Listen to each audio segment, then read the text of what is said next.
Narito na ang numero 1 pagbabalita sa radyo na araw-araw. Pinakikinggan sa Luzon, Visayas at Mindanao. KBP Golden Dove Best News Program. Mula sa Head News Center ng pinakamaraming himpilan at number 1 na radio network ng bayan, RMN. Ito ang numero 1. RMN News Nationwide. RMN News Nationwide. Kasama ang maasahang broadcaster, Buddy Oberas, at ang KBP Golden Dove Best Newscaster, Weng de la Peña. RMN News Nationwide. RMN News Nationwide. Headlines. Ngayong tanghali sa RMN News Nationwide, itinuturing na pinakamalaking pakso ng MNLF, pilit pa rin pinapasok ng tropa ng sundalo sa Santa Catalina, Zamboanga City. 5 sunog sumiklab muli ngayong umaga. MNLF nanindigang lalaban hanggang sa huling patak ng kanilang dugo. Samantala, halos 200 sibilyan hawak pa rin hostage ng MNLF ayon yan sa AFP. We have to fight to the last. We have to fight to the last drop of our blood. We had a very good estimate for assessment that there were about 183 civilians being used as a human shield. Investigasyon ng Senate Blue Ribbon Committee sa pork barrel scam nauwi lamang sa wala ayon sa isang election lawyer. Useless ang nasabing investigasyon, walang napatunayan kasi wala rin namang kapangyarihan ng Senado na magsampa ng kaso laban sa sino man. Misa isinasagawa para sa mga whistleblower. Pagsasampa ng kaso laban kay Janet Lim Napoles at ilang mambabatas na sangkot sa pork barrel scam inaantabayanan. Balitang negosyo ang publiko kinalaman ng DTI sa pangambang kapusin pa rin ang supply ng sardinas dahil sa Zamboanga crisis. At sa abroad, patay sa pagulan sa Colorado, umabot na sa 6. Kasong kay Kaisong Industrial Complex muling binuksan matapos ang ilang buwang shutdown. Buong pansong pagsasarang boses ng balita. RMN News Nationwide. 61 taon nang sumusulong sa katotohanan. Tumutulong sa nangangailangan. Sa edad na 61, RMN pa rin ang may pinakamaraming number 1. Salamat mga kasama. Happy anniversary sa ating samahan.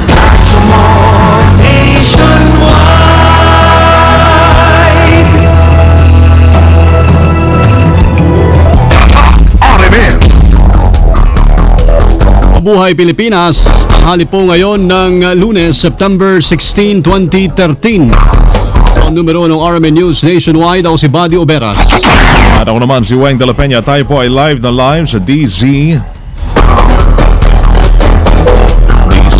LT 1188 RMN Lucena, DWDY 1107 RMN Kawayan, DXMB 648 RMN Malaybalay, at sa DXMD 927 RMN General Santos.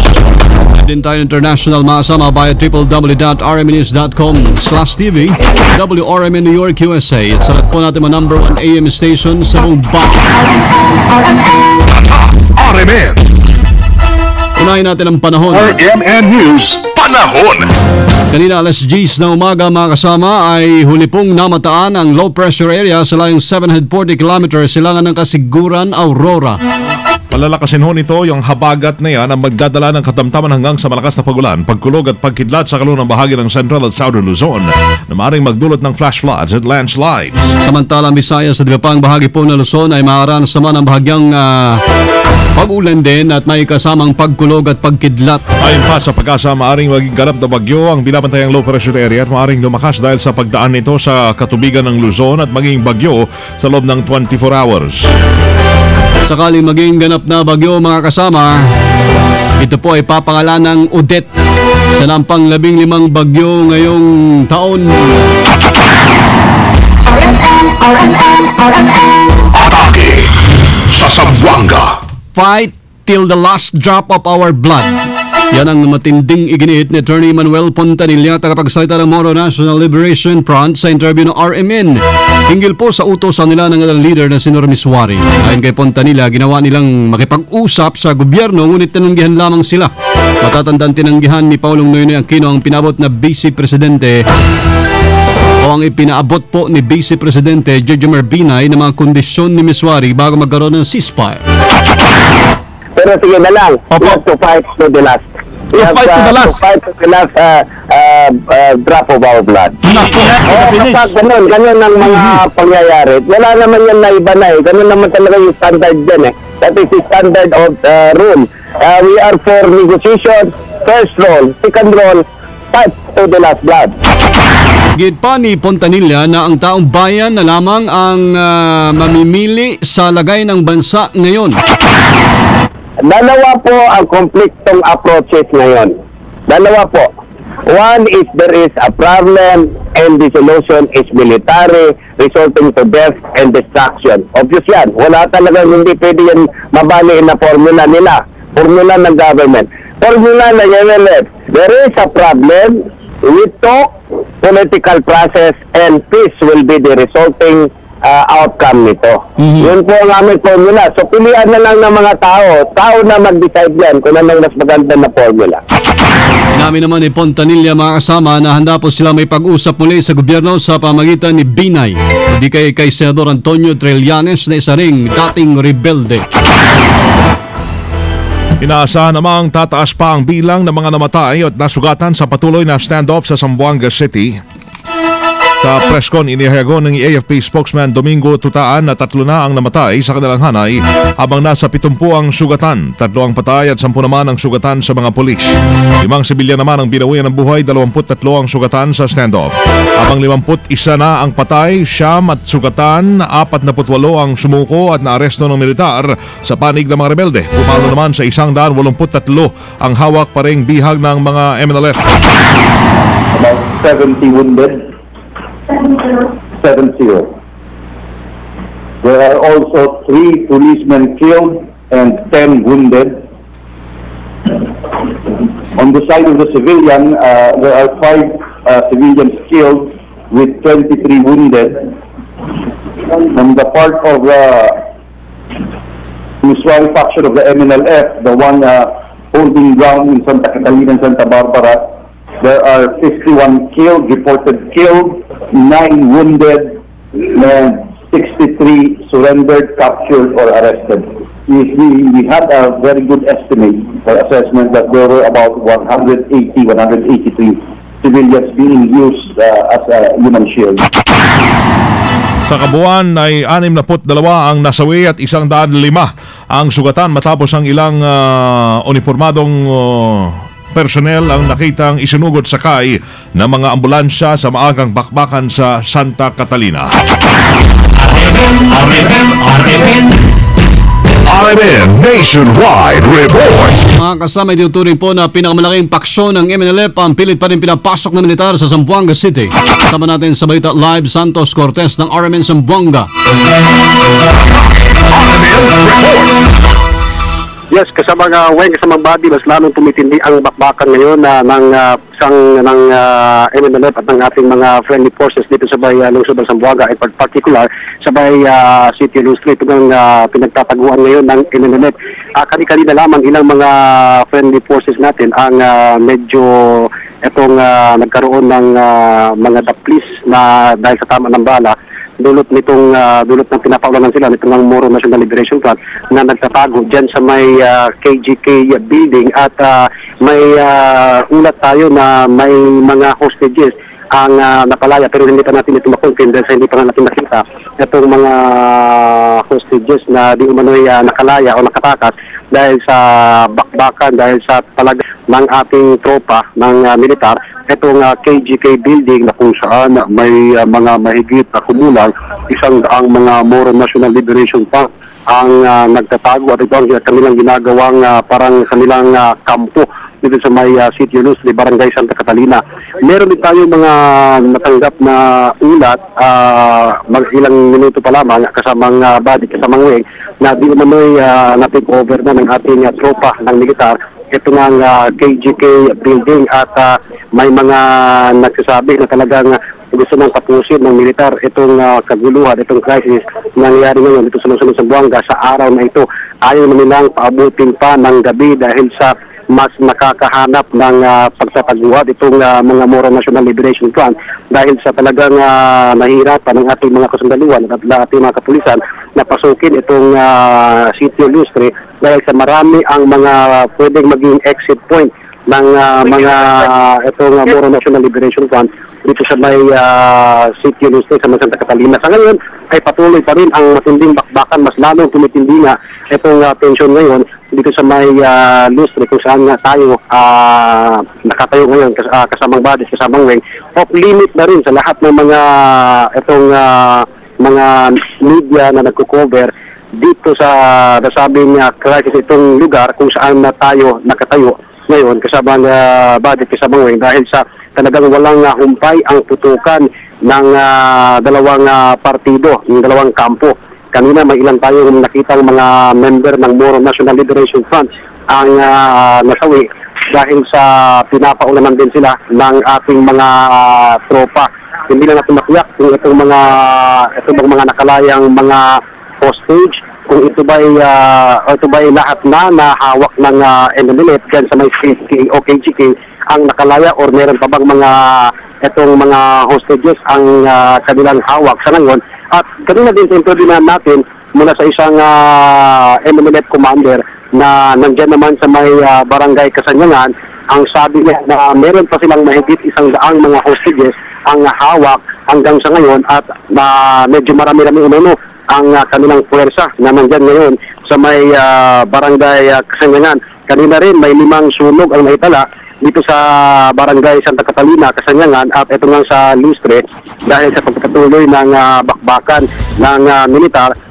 Ang ginagawa ng MNLF, kanilang sinusunog yung ibang kabahayan upang sa ganun ay makahanap sila ng mga paraan kung paano sila makatakas kasamang Badis, kasamang Weng. Ingat. Thank you. Kasamang Santos. Yes, yan ang latest mula dito sa RMN Zamboanga kasamang Santos Cortez, Tapak, RMN. Radyo mo nationwide. Ang Pangulong Noynoy naniniwalang hindi mabubulilyaso ni Miswari ang peace talks sa pagitan ng gobyerno at MILF. Kasama natin sa balita si Deo de Guzman. RMN Report. Tiwala si Pangulong Noynoy Aquino na hindi naparalisan ni MNLF Founding Chairman Nur Miswari ang peace negotiations. Ayon kay Pangulong Noynoy Aquino, patunay lamang dito ang nagpapatuloy na exploratory talks sa pagitan ng gobyerno at MILF sa Kuala Lumpur, Malaysia. Naniniwala naman si Pangulong Aquino na mas mapapabilis pa ng Zamboanga standoff ang peace talks at matatapos ng maaga ang annexes na magbibigay naman ng mas malinaw na direksyon patungo sa kapayapaan. Umapila na naman si Pangulong Aquino sa publiko at sa lahat ng sektor na manalig at ipakita sa MNLF na lalo pang tumibay ang pag-asa ng bawat isa na makamit ang pangmatagalang kapayapaan sa Mindanao. Kasama mo sa Palasyo ng Malacanang, Deo de Guzman, sa RMN. Radyo mo nationwide. Kasama tinawag naman election lawyer Attorney Romy Macalintal na useless ang isinagawang investigasyon ng Senate Blue Ribbon Committee diniluhan ni pork barrel whistleblower Ben Horluy. Ang hirit pa ni Macalintal, sayang lang ang pagdinig dahil hindi rin naman naisiwalat ang pangalan ng mga opisyal ng gobyerno na sangkot sa PDAP scam. Wala ako narinig na nagsasabing dahil dito sa investigasyon ito ang batas na aming binabalak gawin ngayon. In other words, useless ang nasabing investigasyon, walang napatunayan kasi wala rin namang kapangyarihan ng Senado na magsampa ng kaso laban sa sino man sapagkat ang kanilang function ay gumawa ng batas at hindi magkaroon ng preliminary investigation. Nauna nang sinabi, tiniling ni Justice Secretary Leila de Lima sa Senado na wala mo ng papangalanan sa pagharap ni Luy sa hearing. Nakakasama lang ng loob, titingnan mo sila ro, araw ang inaksaya natin, di ba? Pero hindi naman ayaw naman sabihin kung sino mga pangalan. Ito hinihintay ng taong bayan. Talaga bang pantay-pantay ang pagtingin sa investigasyon at mo pangalanan? Porque baka samahan mo, ay sasabihin parliamentary courtesy ang dapat ilang bigyan ng priority paggalang sa taong bayan. Si Attorney Hindi yung Macalintal paggalang sa kapwa interview nila ng na may mga RMN. kasong hinaharap sa ating taong bayan. Nantabayan na ho mamayang hapon naman ang pagsasampa ng kaso ng NBI at DOJ sa Ombudsman laban kay Janet Lim Napoles at ilang mambabatas. Kagabi nagpatawag pa ng emergency meeting si Justice Secretary Leila de Lima ang NBI kasama yung whistleblower ng pork barrel fund scam upang pag-usapan ang gagawing pagsampa ng kaso laban sa mga dawit sa pork barrel controversy. Kaunan niya na tiling tikom pa rin ang bibig ni Secretary de Lima na sabihin ang pangalan ng mga politikong sasampahan ng kasong plunder at malversation of funds. Bago ang paghain ng reklamo, isang isinagawa kaninang alas 11 ng umaga sa NBI para sa mga whistleblower. Nabatid na i-escortan din ang sasakyan ng NBI na magdadala ng sandamakbak na dokumento na nagsasangkot sa mga mambabatas at opisyal ng ahensya ng gobyerno sa umano'y racket ni Janet Lim Napoles. RMN News Network. Pinawi naman ng DTI ang pangamba ng publiko hinggil po sa posibleng kakulangan ng supply ng sardinas sa harap ng nararanasan stand-up sa Zamboanga City. Sa interview ng RMN kay DTI Yusek Seni Maglaya, bagamat 80% ng sardinas galing doon, hindi ito rason para magkaroon ho ng kakupasan sa supply. Katunayan, tiniyak ng sardines manufacturer na sapat ng supply. Narito ang pahayag ng DTI. So far po, ang atin pong nakuha galing sa mga manufacturers, sapat na po ang supply natin ng inventaryo sa mga retail outlets ay mga 2 linggo. At sa mga bodega naman nila dito sa Luzon at sa Visayas ay mga 2 to 3 weeks din ang inventory. So wala tayong dapat ipangamba sa ngayon. So far, alam natin na meron na tayong pag-uusap with DOTC na payagan yung barko kukuha para ng mga sardinas para ma-deliver naman po sa mga iba't ibang lugar dito sa Luzon, sa Visayas at sa Mindanao. RMN News Abroad. Sa Amerika, umakyat na sa 6 ang patay sa patuloy na pag-ulan sa estado ng Colorado habang halos 500 ang nawawala. Nasa 1,000 katao pa rin ang natrap sa baha na hindi pa ma-rescue ng mga helicopters dahil sa masamang panahon. Umabot na rin sa 1,500 mga individual o residential structures ang nawasak habang nasa 17,000 ang mga nasira. Samantala, sa North Korea muling binuksan ang Kaesong Industrial Complex ngayong umaga matapos ang 5 buwang shutdown. Nakapasok na sa Kaesong ang mga negosyanteng South Korean na siyang nagmamayari sa 123 kumpanyang nag-ooperate dito. Ang muling pagbubukas ng Joint Industrial Zone ay kasunod ng negosasyon sa pagitan ng dalawang Korea. Matatandaan noong Abril nang ipina-shutdown ng Pyongyang ang Joint Industrial Park sa gitna ng tensyon sa Korean Peninsula. Live tayo mga kasama mula pa rin sa RMN News Center, Makati City, Metro Manila, Philippines. Inyo pong narinig ang numero ng RMN News Nationwide ngayong Lunes ng tanghali, September 16, 2013. Namang sa Davao, susunod na ang RMN News Diretso Balitang Davao sa numero 1 DXDC 621. Panoorin po ating naging pagbabalita sa YouTube. Type lamang ang RMN News Nationwide. Thank you Lord. Muli po tayo nagkasama-sama. Salamat din ho sa inyong naging panahon sa amin. Kasama nyo Serbisyo Publiko, ako si Buddy Oberas. At Weng de la Peña. Dito pa rin sa tahanan na may pinakamaraming number 1, pinakamaraming himpilan. RMN. Radyo mo Nationwide. Pinakamalaking mga balita abot sa bawat Pilipino. Masa sa RMN News Nationwide. At alas 12:18.